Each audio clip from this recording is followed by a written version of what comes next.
If you are craving pumpkin spice cookies with chocolate chips, then be sure to keep watching for the recipe. I've got the pumpkin and half of the spices in here, and you're just going to cook this over low heat for around 10 minutes. What we're doing with this is we're getting some of the moisture out, so we're going to have a better texture of the cookie, and we're also intensifying some of the flavors. Yum, yum. To start off, we're going to melt 3/4 cup of coconut oil, and into that I'm putting 3/4 cup of organic cane sugar. And you're just going to whisk that to combine. And it's going to stay granular, so that's what you actually want. Next, that pumpkin that we cooked a little bit with the half the spices is going to go in. First, it's going to look a bit separated, but when you add an egg and 2 teaspoons of vanilla, you're going to see that it smooths out like that.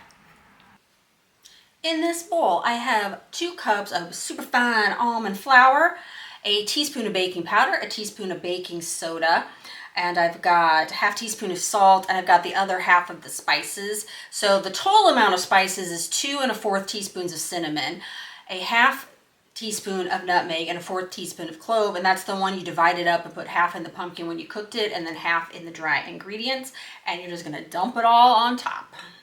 And then we're just going to start folding it in.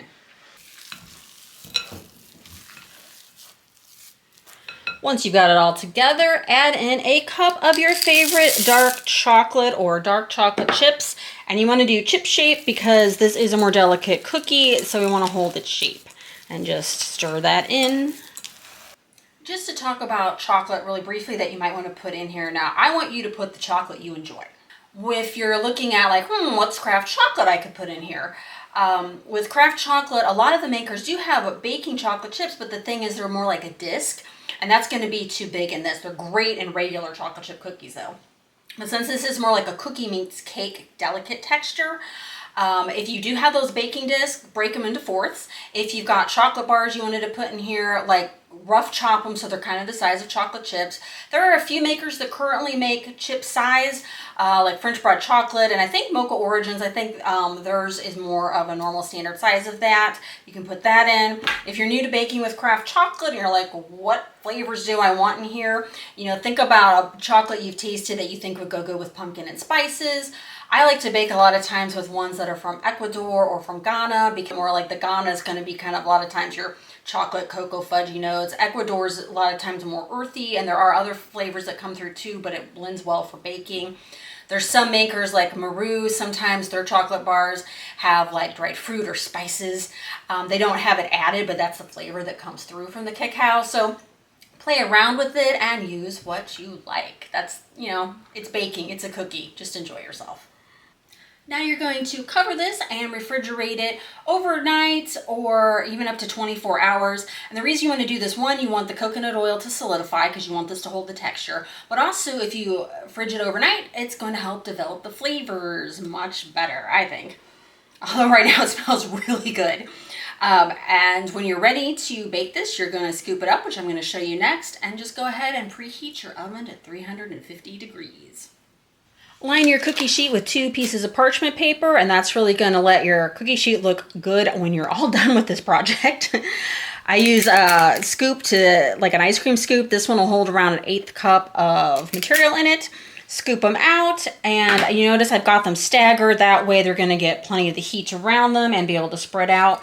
And something I always like to do on any chocolate chip cookie is I'll go through after I've got them scooped and I'll put like at least 3 chips on top of each one. I just think that always kind of helps add to a nice look to it. And then, hey, you know, nothing wrong with a little extra chocolate. All right, you are going to bake these at the 350 degrees for 22 minutes. And you want to do that exactly for 22 minutes at least, because this is like a cookie meets cake-like texture. And if you do it less than that, it's just not going to be done in the center. And here's how they look when they come out of the oven.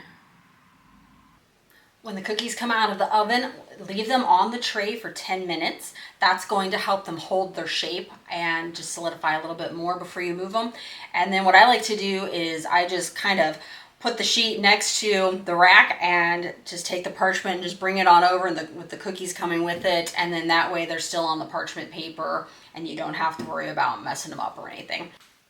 Thank you so much for watching. I really hope you make these cookies. Be sure to let me know if you do and which chocolate you decided to put in them. And if you enjoy this recipe, please like this video, leave a cool comment, and be sure to subscribe. Oh my goodness.